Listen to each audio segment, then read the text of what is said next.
dias. O que significa? E acredito que está dando certo, né? Parece que oraram bem e já podemos sentir as suas bênçãos. Passar.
Posso ver no arco-íris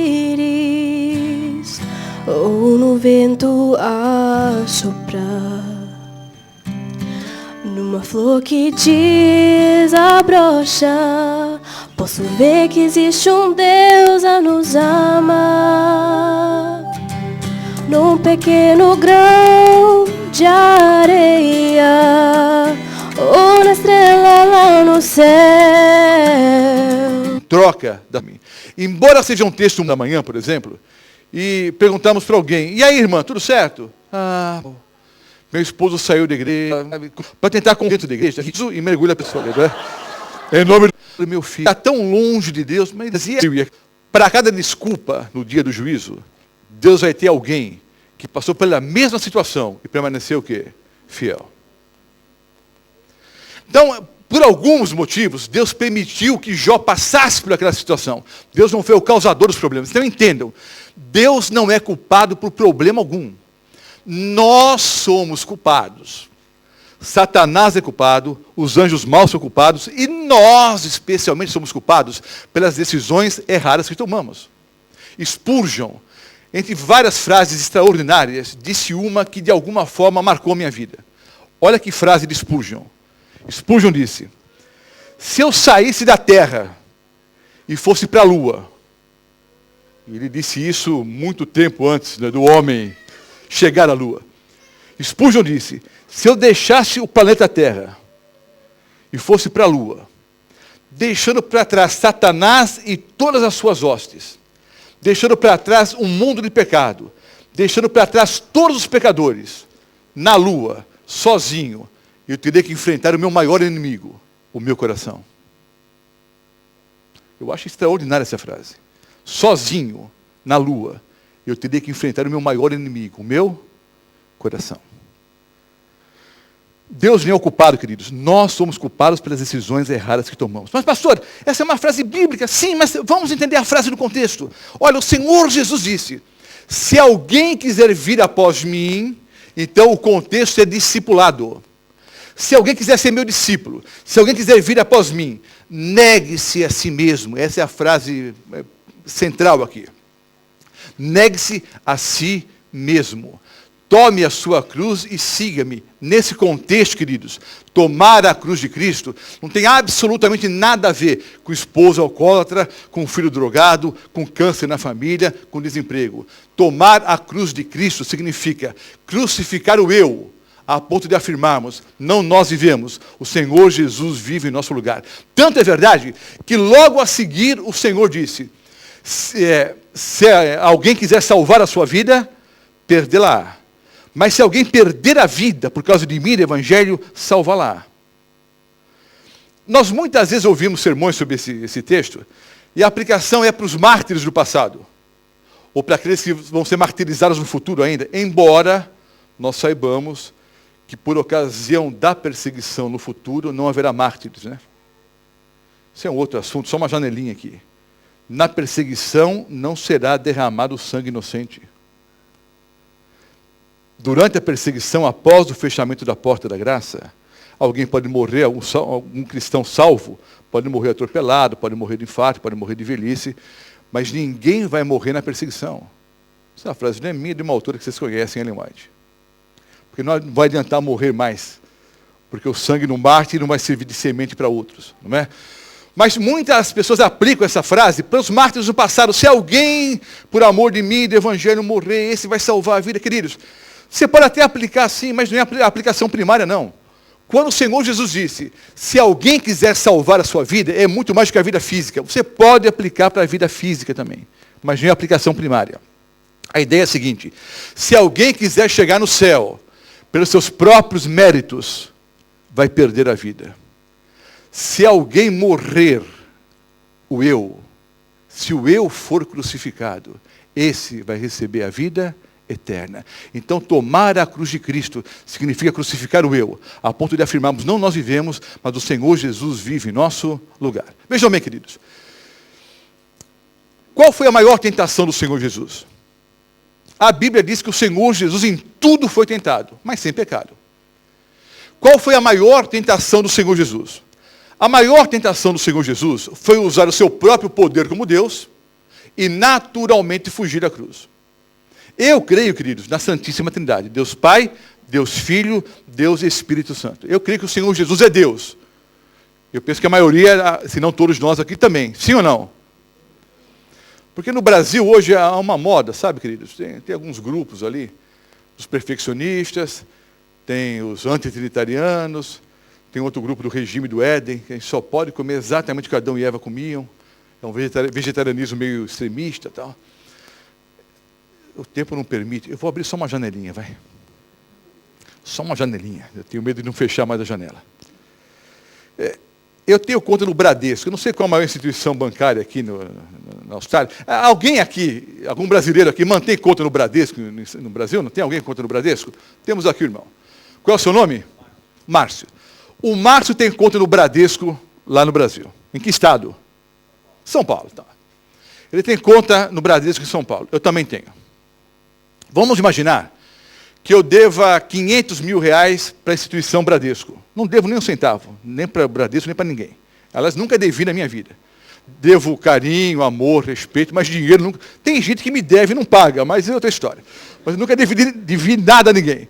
Mas vamos imaginar, por hipótese, eu devo 500 mil reais para o Bradesco. O Márcio não é o meu fiador, não é o meu avalista. Eu vou até o Bradesco falar com o gerente. E choro, eu não posso pagar, não tenho como pagar, e por favor, e dá um jeito aí. E o gerente, profundamente emocionado, né, pelas minhas lágrimas, pega a minha dívida, 500 mil reais, e joga na conta do Márcio. Ele perdoa a minha dívida, mas coloca a dívida na conta dele. É justo ou injusto?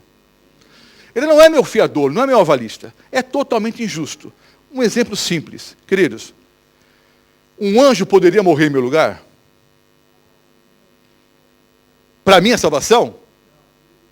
Eu até posso morrer por você. Mas a minha morte vai ser vicária? Eu posso morrer para perdoar seus pecados?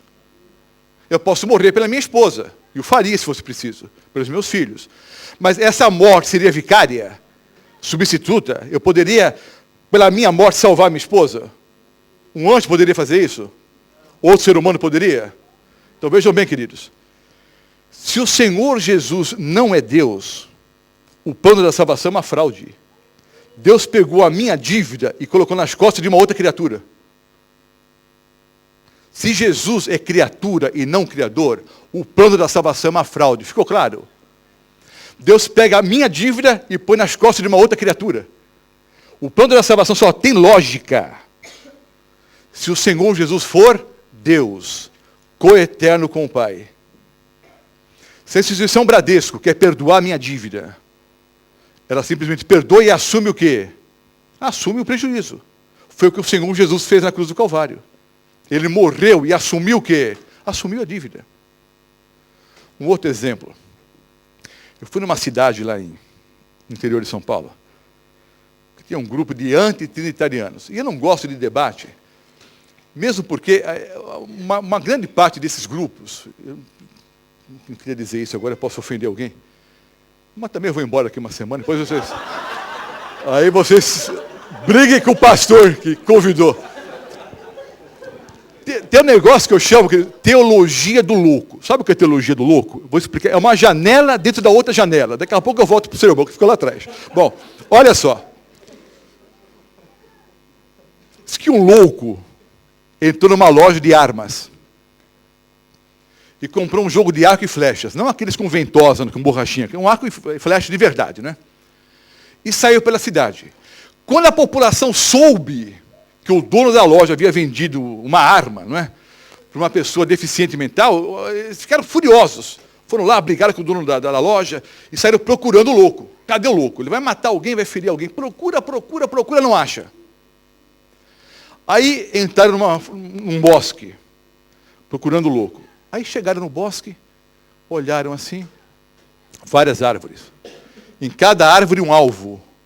E no centro de cada alvo uma flecha. Mas bem no centro. Aí olharam o louco sentado numa pedra assim. Aí foram falar com ele. Olha, nos perdoe. Nós pensávamos que você poderia ferir alguém, matar alguém. Mas olha, você não erra uma flechada. Você deveria ir para as Olimpíadas, você vai ser medalhista de ouro. Você não erra uma. Olha, nos perdoe, tínhamos até medo que você poderia ferir, matar alguém. Olha, quem treinou você? Qual a sua estratégia? Como é que você é tão bom assim? O louco disse, não, eu tenho uma estratégia. Então, explique para nós, então, quem treinou você? Não, eu solto a flecha primeiro, depois eu vou lá e pinto o alvo. Tem muito cristão, inclusive adventista do sétimo dia, que é assim. É a teologia do louco. Ele já solta a flecha. Depois ele vai e pinta o alvo. Como é que ele faz? Eu não creio que Jesus é Deus. Já soltou a flecha. Aí ele vai tentar achar uns 2 ou 3 versículos que aparentemente defendem a sua tese, para pintar o alvo. Então, por causa disso, eu não gosto muito de debate, porque eu já sei que a teologia é do louco. Então, uma pessoa mais ou menos sã como eu, discutir com o louco não vai adiantar muito, né? Então, eu não gosto de debates. Mas pediram, eu fui. Aí eu cheguei lá, depois de quase 3 ou 4 horas de debate sobre a Trindade. Lá, se você quiser, tem uma palestra. Alguém me perguntou, pastor Mota, o senhor tem alguma palestra sobre a Trindade? Não, eu tenho 32. Eu tenho 32 palestras sobre a Santíssima Trindade, sem repetir um versículo bíblico. Uma delas está no site profeciasparotempo-do-fim.com. As testemunhas de Jeová no Brasil, elas têm um seminário, Como Refutar Roberto Mota. Não é verdade. Não é piada. Como Refutar Roberto Mota. É um treinamento para tentar refutar aquilo que eu ensino na internet. E é um estudo simples, qualquer adventista faria. Mas está na internet. Profeciasparotempo-do-fim.com é o site, tudo de graça lá. Aí eu fui lá, depois de 3 ou 4 horas de debate, já sabia que não ia adiantar pouco. Aí, ao final, eu usei um argumento. Para terminar a história. Eu fecho a janela e volto para o sermão. Eu perguntei para o senhor, o líder do grupo lá. Você crê que Deus, o Pai, é eterno? Deus, o Pai, é eterno. E o Filho? Não, o Filho não é coeterno com o Pai. O Filho foi gerado depois. Então me explica uma coisa. Você crê em um dos princípios bíblicos, que é o da imutabilidade do caráter de Deus? Isso é um princípio bíblico. Deus não muda. Você crê no princípio bíblico da imutabilidade do caráter de Deus? Ele disse, claro que sim, pastor. Então me explica uma coisa. Se houve um tempo em que o Filho não existia, houve um tempo que o Pai não era Pai. Então esse Deus que não era Pai, passou a ser Pai. Então houve mudança no seu caráter. A única forma do Pai ser eterno é se o Filho for o quê? Coeterno com o Pai. Se o Filho não é eterno, houve um tempo que o Pai não era Pai. Então esse Deus, que não era Pai, passou a ser Pai. Então houve mudança no seu caráter. Parece que adiantou um pouco, não com ele, mas uma grande parte finalmente, né, deixou essa ideia dos queridos. Há 85 versículos bíblicos. Não é Mateus 28, não. Há, queridos, 85 versículos bíblicos que trazem os nomes do Pai, do Filho e do Espírito Santo. 85. Fecha a janela. Jesus é Deus, sim ou não? Coeterno com o Pai. Então vamos lá, voltando para o sermão agora. Qual foi a maior tentação do Senhor Jesus? Foi usar o seu próprio poder como Deus e naturalmente fugir da cruz.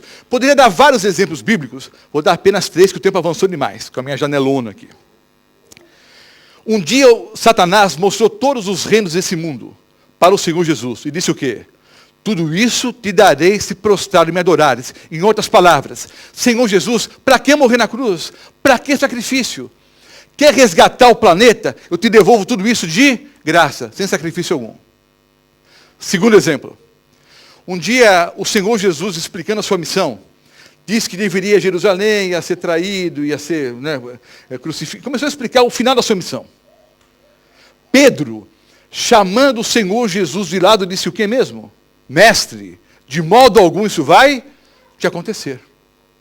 E Pedro disse, para trás de mim, Satanás. O inimigo se utilizou de um amigo do Senhor Jesus, de Pedro, para tentar dissuadir o Senhor Jesus. Em outras palavras, Pedro disse, mas o que é isso, Senhor? Que paranoia é essa? Que loucura é essa? Ir para Jerusalém e morrer, de modo algum isso vai te acontecer. O diabo tentando o Senhor Jesus, para que ele fugisse da cruz.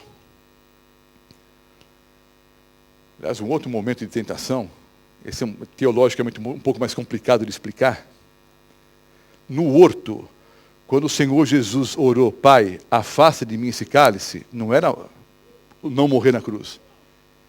É que o sofrimento era tão grande que ele achou que poderia morrer ali no horto. Disse, Pai, não permita que eu morra aqui.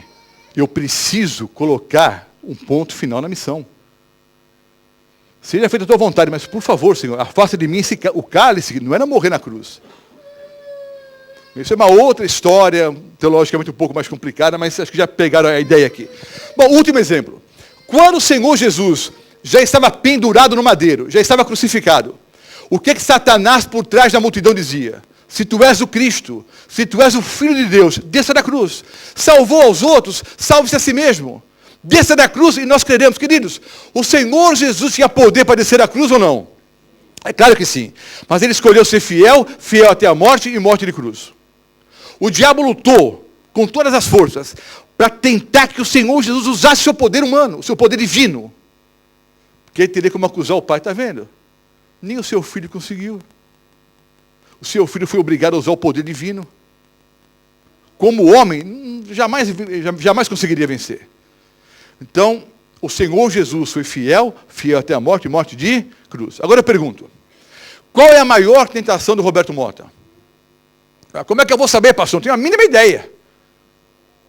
Mas eu não te conheço.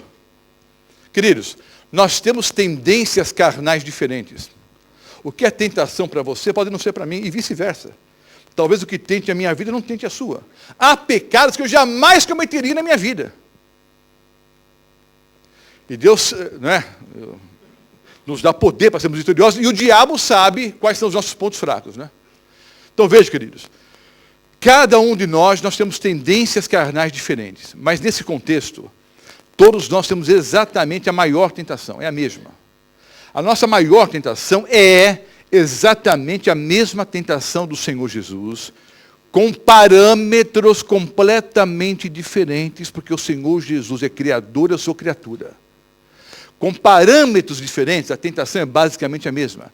A maior tentação do Roberto Mota é confiar no seu próprio poder e naturalmente me afastar da cruz de Cristo. Vou dar um exemplo prático aqui. Vem me ajudar um pouquinho, por favor. Não tem medo. Eu ia dizer que nunca mordi ninguém, mas é mentira. Uma vez, num jogo de futebol, eu mordi um São Paulino no nariz. Ele me abraçou e eu quase que arranquei o nariz dele. Mas faz tempo. Agora eu sou de Jesus e não brigo mais. Qual é o seu nome? Benê. Benê. Imagine a cena aqui. É um teatrinho cristão. Aqui está a cruz de Cristo. Tá? E o Benê crucificado com Jesus. Ele entendeu o texto bíblico. Ele está crucificado com Cristo a ponto de ele dizer, não ele vive, mas Jesus vive em seu lugar. Então, aqui está a cruz de Cristo, o Bené crucificado. Faz de conta que eu sou o diabo. Mas só faz de conta, hein? Não vou dizer que o pastor André trouxe um pastor demoniado no Brasil, né? Faz de conta que eu sou o diabo. Eu estou ao redor, tentando destruir o Bené. Rodeando. A Bíblia diz, né? É como um leão. Eu estou rodeando, pronto para destruir. Vou dizer uma frase agora simples, se você entender a frase, entender o sermão. Alguém vai passar, mas é tão fácil assim, pagamos um dinheirão para o passar para o vir para cá, e é tão fácil assim, então vamos explicar. Continua aí, Bené. Você não vai escapar do capeta fácil hoje, não. Fica aí. Não, ele está na cruz ainda, né? Olha só. Enquanto o Bené estiver crucificado com Jesus, o diabo não pode tocar nele. Para tocar em Jó, o diabo tem que fazer o quê? Pedir permissão. Já expliquei, você já sabia, Deus permitiu por alguns motivos. Enquanto você estiver crucificado com Jesus, o diabo não pode tocar em você. Amém?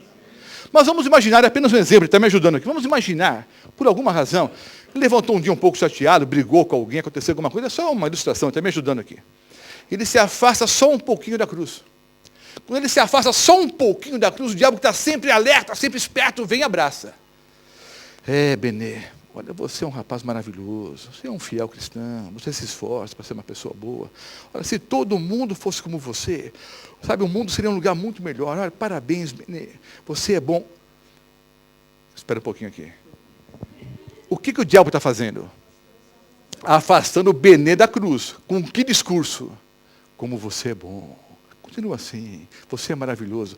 Já ouviram essa frase, como você é bom? Sim ou não? Pô, tem 2 pecadores aqui, já 3 comigo.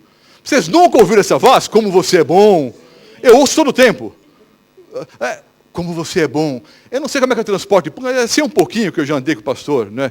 A maior parte de automóvel, mas já pegamos ali o ferro, né? Não sei como é que é o transporte público na Austrália, mas deve ser muito melhor que no Brasil. Mas você está no Brasil, por exemplo. Aguenta aí, Bené. Você está no Brasil, o ônibus superlotado. Alguns já enfrentaram isso no Brasil, né? O ônibus superlotado. Aí você olha um lugarzinho vago, graças a Deus. Eu vou assentado aqui até o ponto final agora. Você fica tranquilo ali. Aí você olha, no ponto seguinte, sobe uma senhora grávida, ou uma senhora idosa. Você, como um bom cristão, faz o quê? Finge que está dormindo, né? Alguém vai dar lugar para a mulher. Alguém vai dar lugar para ela, mas ninguém dá. Aí você finge que está dormindo ali. Ninguém deu lugar para a mulher. Senhora, se assente aqui. Ela vai e se assenta. Aí você estufa o peito, olha para trás. Está todo mundo do ônibus olhando para quem? Olhando para você. E vem aquela voz, como você é bom. Ninguém deu lugar para ela, mas você é muito melhor. No tempo que se fazia chamada na escola sabatina ainda, acho que não se faz mais, né? Trabalho missionário, por exemplo, né? Folhetos distribuídos, 300. Aí vem aquela voz, como você é bom.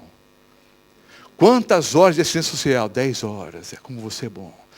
Você está saindo, está na avenida, uma senhora tentando sair da garagem, não consegue, você para o automóvel, dá uma buzinadinha, vem senhora, ela vai, agradece. Como você é bom, como você é bom. Já ouviram essa voz ou não? Sim ou não? É a voz de quem? Diabo, capeta, dragão, bicho ruim, o nome que você quiser dar para ele. É o inimigo tentando nos convencer que nós somos bons. Quando você ouvir essa voz assim, o sem vergonha, o pilantra, o pecador, o miserável, essa voz de quem? Eu estava em Los Angeles, na Califórnia, fazendo um programa de evangelismo, e eu fiz a mesma pergunta. Quando você ouvir essa voz assim, o sem vergonha, o pecador, o miserável, essa é a voz de quem? O rapaz disse, da minha sogra. Eu falei, olha, eu disse, cuidado, porque a sua sogra pode ser, está sendo usada pelo Espírito Santo. Queridos, quando você ouvir essa voz, o pecador, o miserável, é a voz do Espírito Santo trabalhando na tua vida. Nós só vamos ouvir uma única vez, bem-estar, servo bom e fiel. Fosse fiel no pouco, sobre o muito te colocarei. Ouviremos quando? Segunda parábola. Quando o Senhor Jesus voltar em poder e grande glória. Então entenda uma coisa, meu amado irmão. Nenhum de nós aqui somos bons. Nós somos miseráveis pecadores. Quando você ouvir essa voz, como você é bom, é a voz do inimigo. Volta para o Benê. O inimigo vem, você é bom, levando o Benê para longe da cruz. Quando o Benê estiver bem longe da cruz, o diabo passa uma rasteira. Não vou passar não, porque você é meio grandinho também, eu estou com medo aqui. Mas o diabo passa uma rasteira. Quando o Benê cair, o diabo vai dizer, olha onde está a cruz de Cristo. Você foi longe demais. De onde você está, você não volta mais. Pode sentar, meu irmão. Está salvo em nome de Jesus, viu? Obrigado pela ajuda. É simples, queridos. Sim ou não? O diabo trabalha 6.000 anos assim. Há 6.000 anos, ele tenta nos convencer que nós somos bons. E nós lutamos e não chegamos a lugar nenhum. Quando estamos no fundo do poço, o diabo vem e diz o quê? Você está longe demais. De onde você está, não tem mais retorno. E por ouvir essa voz, muitos chegam a tirar a própria vida. Você foi longe demais. Sobre essa frase, você foi longe demais, eu vou explicar um pouco amanhã à noite. Mas vejam bem, queridos. É uma estratégia simples do diabo. Você luta e não chega a lugar nenhum. Foi o exemplo que a jovem deu aqui para as crianças. Tudo a ver com o sermão. Você tenta se limpar, tenta, e fica cada vez o que mais sujo. Vejam só. No final do ano passado, e foi assim no ano anterior também, e nos últimos anos também, chega a passar vir o ano, fazemos vários planos para o ano que vem. O ano que vem vai ser tudo o quê? Melhor. Fazemos o quê? Promessas para Deus, para nós mesmos, para a família, para a igreja. Fazemos vários planos e várias promessas. Lá para o dia 2 ou 3 de janeiro, a maior parte das promessas nós o quê? Quebramos. Quebramos por quê, queridos? Somos hipócritas? Sim ou não? Não. Irmã, o que uma pessoa hipócrita estaria fazendo na igreja 12:20, sem saber que hora que o pastor vai terminar o sermão ainda? Tem almoço depois, mas você veio aqui não por causa do almoço, você podia ter almoçado em casa. Por que você veio? Você não é hipócrita. Não há uma pessoa aqui que não queira uma vida melhor. Não há nenhuma pessoa aqui, nessa manhã, que não queira ser fiel a Deus. Um bom pai, um bom esposo, uma pessoa honesta. Todos nós queremos. O grande problema nosso é que nós não entendemos que não há nenhum poder em nós mesmos. E vamos lutar sozinhos. Lutamos, e não chegamos a lugar nenhum. Eu fui comportar em Salvador, na Bahia. Foi em Salvador que eu conheci minha esposa. Minha esposa não é baiana, ela é paulistana também. Nasceu no interior de São Paulo. Ela é paulista e eu sou paulistano. Nasci na capital, ela nasceu no interior. E nos conhecemos nessa comportagem. Ela estava numa equipe de comportoras e eu numa equipe de comportores. Nos conhecemos em Salvador. Mas quando eu cheguei em Salvador, na Bahia, foram 36 horas de ônibus. Até minha esposa comentou, né? A gente reclama, né? O pastor André também estava comentando. Nós éramos estudantes no Brasil, 40 horas de ônibus, 50 horas. Você pega um voo do Brasil para cá e a gente reclama por quê, né? Tem o fuso horário que é complicado, mas tudo bem. O fato é o seguinte, 36 horas de ônibus. Desci em Salvador, fui até a associação ali, a conferência. Aí fui até um bairro chamado Pituba. Tem algum soteropolitano aqui? Não. Tem alguém de Salvador aqui? Não. Não, né? O bairro da Pituba, nenhum baiano? Tem baiano, mas não de Salvador. O bairro da Pituba é um bairro de classe média alta em Salvador. É um bairro de gente rica. E o empresário adventista comprou uma mansão no bairro da Pituba e doou para a igreja essa mansão. Para que se iniciasse ali um ponto de pregação e futuramente uma igreja. Hoje é uma grande igreja no bairro da Pituba. Mas chegamos ali, na época era apenas aquela casa, deixamos ali as malas, e o Adalberto e eu, Adalberto hoje é pastor em Brasília. O Adalberto e eu fomos até a praia da Pituba. Não é uma praia boa para se banhar. É até uma praia um pouco poluída, mas eu nem sabia disso na época. Aí chegamos ali, a praia deserta. Fazia uns 25 graus, mais ou menos. Para o paulistano, uma temperatura agradável. Para o baiano, né, o soteropolitano é quem nasce em Salvador. Para o soteropolitano é quase neve. Então não tinha ninguém na praia. Aí o Adalberto e eu fomos até o mar ali. E moto, eu não quero nadar, não. Tinha uns aparelhos de barra fixa na praia. E o Adalberto foi se exercitar. Eu pensei, 36 horas de ônibus? Não, eu vou entrar no mar para relaxar os músculos. Aí eu dei o primeiro passo, a água no calcanhar. Quando eu dei o segundo, a água me cobriu. E eu acostumado com as praias do sul do Brasil, que você anda 50 metros, 100, 300 metros, e a água vai ter que cobrir aos poucos, você vai andando, vai aos pouquinhos, né? No Nordeste, em algumas praias, não é assim, não. Você como é que é aqui? Não, só deve ser mais ou menos a mesma coisa, né? Se deu um primeiro passo, algo aqui, o segundo... Bom, o fato é o seguinte, a hora que eu dei o segundo passo, não dava mais pé. Mas eu nadava muito bem na época, hoje eu... Na época eu nadava, mas eu nadava bem mesmo. Tem um clube em São Paulo chamado Clube Náutico Mogiano. Fica em Mogi das Cruzes. O Clube Náutico Mogiano era campeão nacional de natação. E eu fazia parte do staff, eu fazia parte do grupo de atletas. Eu nunca fui um atleta de ponta em nível nacional. Mas em nível regional, estadual, eu ganhei muitas medalhas. Então, quando jovem, eu era um atleta, nadava muito bem. Uma piscina semi-olímpica tem 25 metros. A olímpica tem 50. Então, é comum no Brasil o jovem tentar atravessar por baixo d'água os 25 metros. Eu atravessava a olímpica. Eu ia 50 e voltava os 50 por baixo d'água. Por baixo d'água. Hoje, de carro, acho que eu consigo dar a volta na piscina. Mas, na época, eu ia e voltava por baixo d'água. Nadava muito bem. Então, eu estava num lugar fundo, mas pertinho da areia. Nadando tranquilamente ali. A uma certa altura, o Adalberto disse, ô Mota, estou indo embora. Tudo bem, meu irmão, pode ir, daqui a pouco eu vou. O Adalberto começou a ir embora e eu pensei o seguinte, olha, sexta-feira, faltam umas 2 horas para o pôr do sol, melhor ir para casa, tomar um banho, fazer a barba, me preparar melhor para o dia do Senhor, não é? Vou embora também. Pertinho da areia, comecei a nadar e não saía do lugar. Nadei com um pouco mais de vigor, não saí do lugar. Mas não é possível, eu sou bom. Eu nado 6.000 metros, 8.000 metros, 10.000 metros numa piscina. Como é que eu não vou chegar ali? Aliás, vou dizer para os jovens, né? Vocês já ouviram isso? Nadar na piscina é uma coisa. Nadar em mar é completamente diferente, não é? Bom, estou pertinho da areia, eu tento nadar e não saio do lugar. E eu penso, mas eu sou bom. Não é possível. Aí eu procurei alguém ali para tentar me ajudar, não havia ninguém na praia. Tentei nadar com um pouco mais de vigor, não saía do lugar. Eu vou dizer uma coisa agora que pode parecer engraçada, mas não é. Meu pai me deu um calção, e eu não tinha experimentado antes. Coloquei para ir à praia. E o calção era 2 números maior que o meu número. Eu era bem magrinho na época, né? Eu pesava uns 80 quilos na época, eu peso 116 hoje. Então, o calção era 2 números maior. E eu tentava nadar, o calção saía. E eu tentava segurar o calção, perdi o fôlego ali, né? Eu tentava nadar, o calção saía. O que eu pensei? Vou tirar o calção e jogar fora. O que é melhor, morrer ou ser preso? Eu até imaginava a manchete do jornal já, não é? Seminarista adventista preso nu na praia da Pituba. Eu ia ser mandado embora do colégio, tudo, mas, bom, melhor isso do que morrer. Mas eu não tirei o calção, não. Tentei dar um nó, consegui. Aí eu procurei um pescador, um turista, não havia ninguém na praia.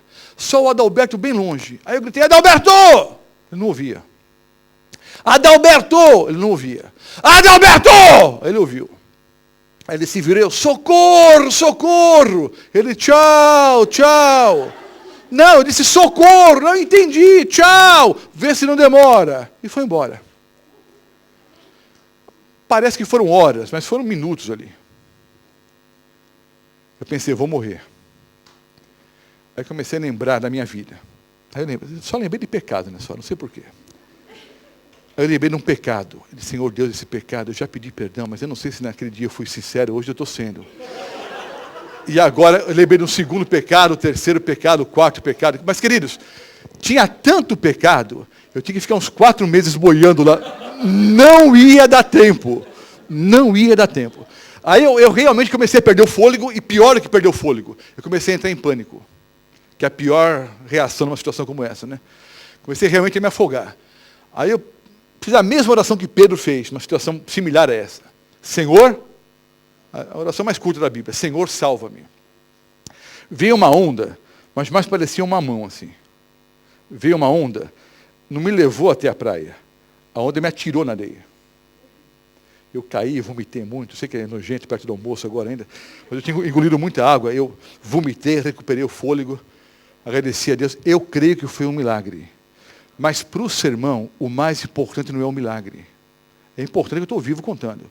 Mas eu quero tirar uma outra ilustração aqui, outra lição. Como é que eu pensava? Eu sou bom. Eu sou bom. Se eu tiver que nadar 10 quilômetros numa piscina, eu nadava na época. Olha, eu atravesso uma piscina olímpica, eu vou e volto por baixo d'água. Como é que eu não chego ali? Eu sou bom. Eu já salvei 5 pessoas que estavam morrendo afogadas. Uma eu cheguei a mergulhar 2 vezes, num lugar profundo, né? Mergulhei a primeira vez, não achei a pessoa, voltei, tomei fôlego, mergulhei de novo e salvei a pessoa. Salvei 5. Eu sou bom, eu sou um atleta.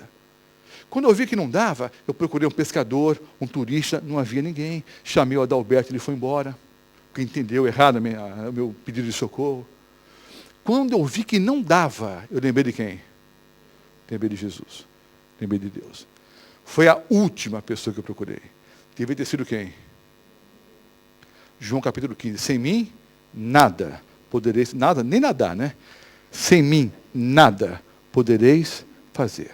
Você luta, luta, luta, luta, e não chega a lugar nenhum. Eu vou usar um termo bem pentecostal do Brasil agora. Não foi sandalizado, não. Mas no contexto, a frase é correta. Meu amado irmão, para de lutar sozinho. Tome posse da bênção. Tome posse da bênção. Há um poder extraordinário à sua disposição. Para que lutar sozinho?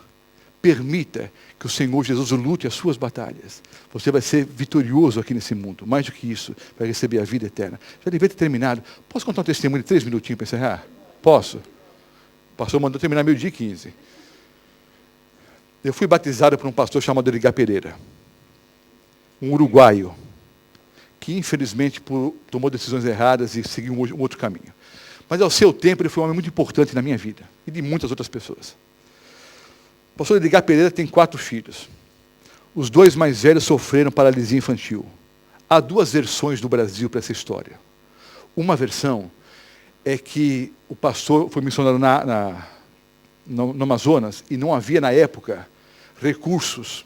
E por causa disso, os 2 filhos mais velhos, o Edgar e a Andréia, o filho e a filha mais velhos, ficaram enfermos e, por causa disso, tiveram a paralisia infantil. Uma outra versão, que eu acho que é verdadeira, infelizmente, é que havia recursos, mas o pastor era um vegetariano extremista. E achava que não devia dar vacina nos filhos. Não tem nada a ver com vegetarianismo, é para ser vegetariano, sim. Esse pastor era fanático. E achava que só o soja ia salvar a vida. Não sei qual das 2 versões é verdadeira, não importa. O fato é que o Edgarzinho, hoje ele é doutor em bioquímica pela USP, ele só anda com cadeira de rodas motorizada. E a Andréia, que também é doutora hoje, doutora com doutorado, né? Só anda com muletas. Mas na época, a Andréia tinha 12 anos de idade. E eu tinha planos de começar teologia e queria começar teologia na Argentina. E o pastor Edgar Pereira, uruguaio, tinha estudado na Argentina. Então eu fui conversar com ele. Eu morava no bairro de Ipiranga, em São Paulo. E fui visitar então o pastor que morava em São Caetano. São Caetano é uma cidade que fica do lado do bairro de Ipiranga. Fui à casa do pastor Edgar Pereira, ele não estava. A Andréia estava. Tinha 12 anos a menina na época. Ô Mota, entra aqui. Eu entrei, ela com as muletinhas dela ali. Senta aqui, daqui a pouco meu pai chega. Ele foi comprar um presente para minha mãe, que hoje é aniversário dela. Aí conversamos um pouquinho, e realmente, poucos minutinhos depois, o pastor chegou. O pastor chegou, é um uruguaio bem forte, troncudo assim. Aí estava com um pacotão nos braços, eu não sei o que era. Eu sei que era um pacote muito grande, né, e bastante pesado, porque o pastor, que ele era um homem forte, carregava com dificuldades o pacote. Aí o pastor me cumprimentou, ele começou a subir os degraus, eu morava no sobrado, para entregar o presente para sua esposa. Aí a Andréia disse, papai, que bom que você se lembrou, né, do presente. Papai, deixa eu entregar para a mamãe o presente. O pastor mal conseguia carregar o pacote. Ele disse, filha, mas, não, papai, dá o pacote aqui, deixa eu entregar para a mamãe. Ele disse, ô Mota, levanta um pouquinho. Eu vou colocar o pacote aqui. Levanta. Eu me levantei. Aí o pastor ia colocar o pacote na poltrona, né, no sofá ali, ia chamar a esposa e para a Andréia mostrar o presente. Não, papai, não. Me dá o pacote nos meus braços. Eu vou subir e vou entregar o presente. Uma situação constrangedora, né? Eu fiquei ali no meu canto, quieto. O pastor sem saber o que dizer. Aí a menina insistiu tanto, pastor pegou e deu o pacote para ela. Ela literalmente desapareceu embaixo do pacote. Eu fiquei com medo dela ser esmagada, não, é verdade, dela ser esmagada pelo peso do pacote. Ela era muito pequenininha. Aí eu só ouvi a vozinha dela embaixo do pacote. Papai, papai, me pega no colo agora e me leva lá em cima para entregar o pacote para a mamãe. Aí vai lá o pastor, pegou a menina, mais o pacote e subiu os degraus. Queridos, você e eu somos aleijados espirituais. Não há nada de bom em nenhum de nós que estamos aqui. Somos aleijados espirituais e temos um pacotão de problemas, sim ou não? E queremos chegar no céu, sim ou não? Como? Só tem uma forma. Você tem que mergulhar nos braços de Jesus. Senhor, não consigo. Para mim não dá. Me tome nos seus braços de amor. Me leve rumo à vida eterna. Me dê o seu poder para ser uma pessoa vitoriosa em todas as coisas. Nós vamos cantar o hino agora. Antes eu vou fazer uma oração. Eu vou fazer alguns apelos ao longo da semana. Não sei qual é o costume aqui, se o povo gosta de apelo, se não gosta, gostando ou não, eu vou fazer. Porque eu sou evangelista e eu não termino o sermão sem fazer um apelo. Mas os apelos não são para todas as pessoas, não. Alguns apelos podem ser gerais, alguns são específicos. Entendeu, seu irmão? Não há nada de bom em você mesmo. Você é fraco, pecador, miserável. Há um grande poder à nossa disposição, o poder de Cristo Jesus. Crucificar o eu significa o quê? Tomar a cruz significa crucificar o eu. A ponto de dizermos, não, nós vivemos, Jesus vive em nosso lugar. Então eu pergunto, não me interessa o que é, não interessa para o pastor André, não interessa para o seu vizinho, para a esposa, para o filho, não interessa para ninguém aqui. Entre você e Deus. Há alguma coisa na tua vida, pode ser a vida espiritual, pode ser a vida material, pode ser a vida profissional, estudantil, não sei. Há alguma coisa na tua vida, agora, que você tem lutado e não tem conseguido vencer. E você quer dizer, Senhor, eu estou lutando, não consigo. Por favor, eu quero entregar nas tuas mãos esse problema. Há alguma coisa na tua vida agora que você crê que só Deus pode resolver? Coloque-se em pé, eu vou orar por você. Não é para todos, não. Há alguém aqui que tem alguma luta, que entende que só Deus pode resolver? Você quer colocar nas mãos de Deus esse problema? Coloque-se em pé agora. Quando você estiver, e eu vou orar por você.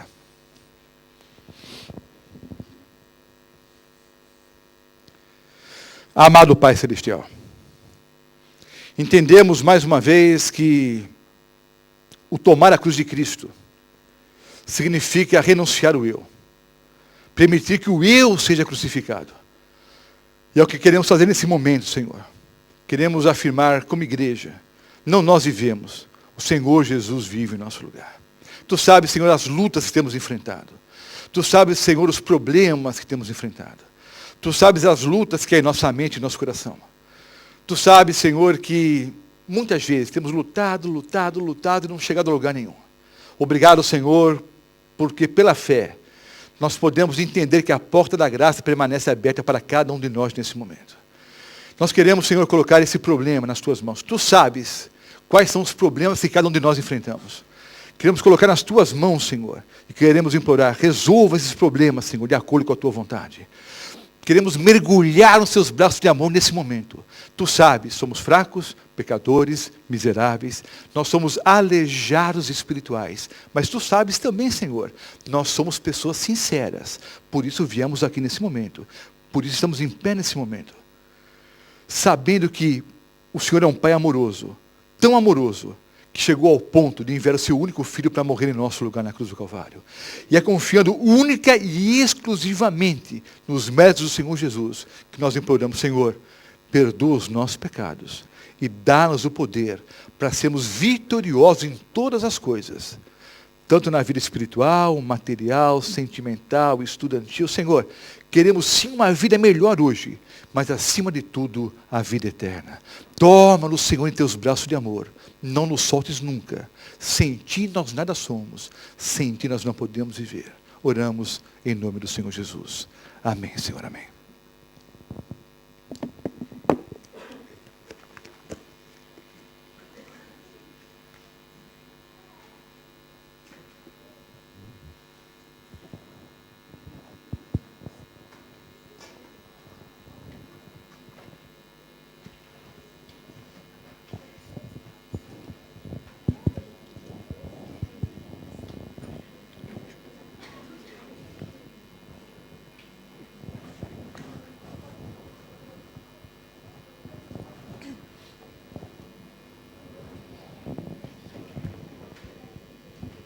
Ao som da banda, coloquemos-nos em pé para cantar Vaso Novo.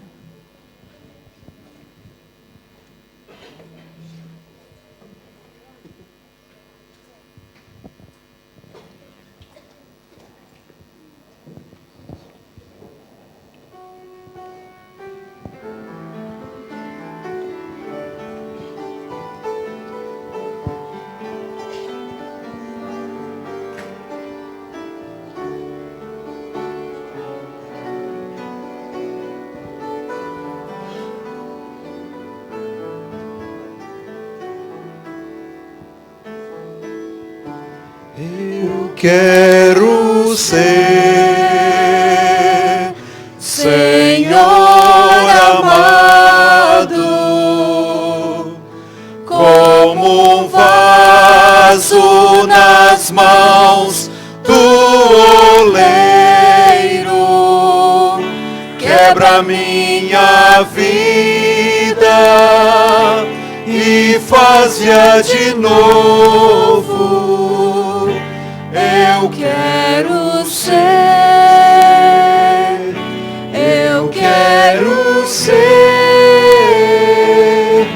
um vaso novo. Faz teu querer, Senhor amado. És oleiro e eu esse vaso.